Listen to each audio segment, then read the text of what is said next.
Namaste and welcome to another episode.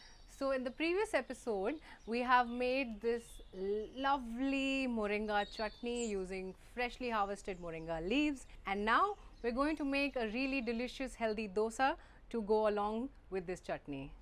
To know the full recipe of the moringa leaf, click on the I link and you will be taken to YouTube link with the full recipe. And now to begin with the dosa, we are going to be making this dosa out of moong dal and a little bit of spinach in it. We begin with soaking the dal for about 2 to 3 hours and then grinding it into a fine paste. Try to avoid adding water. Now here I have moong dal soaked and ground into a batter. This batter, as you can see, is not very runny. It's pretty thick. Avoid adding water to the batter initially. Now in a mixing bowl, I am going to add about 1 cup of the yellow moong dal batter.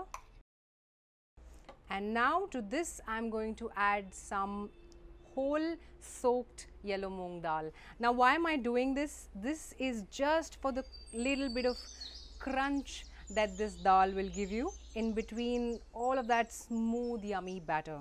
And now to this I am going to add about a teaspoon of Asafoetida or Heeng.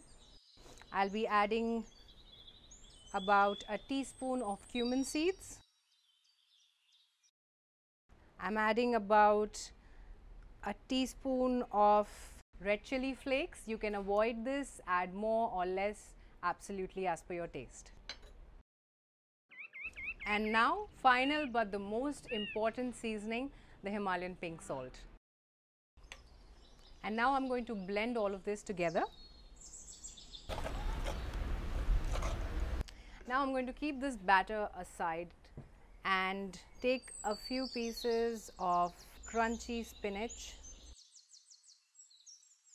and now I am going to chop up, and now we're going to collect this chopped spinach and added. There we go. Now give it a nice mix.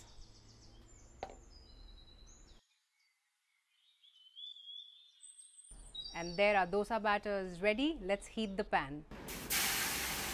After the tawa has heated a little bit, we will lower the gas and sprinkle some water to reduce the heat so that our dosa doesn't start burning immediately.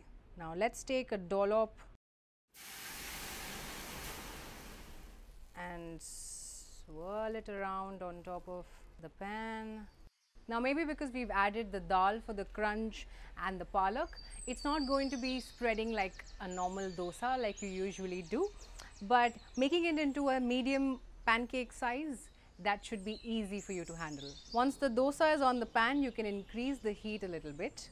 Add a few drops of coconut oil. And now once you see the edges are a bit cooked, you can scratch them from the sides just to see if it's left the pan, or else if it's sticking to the pan, then you might have difficulty turning it over. But once you see that it's left the pan, you can flip it over.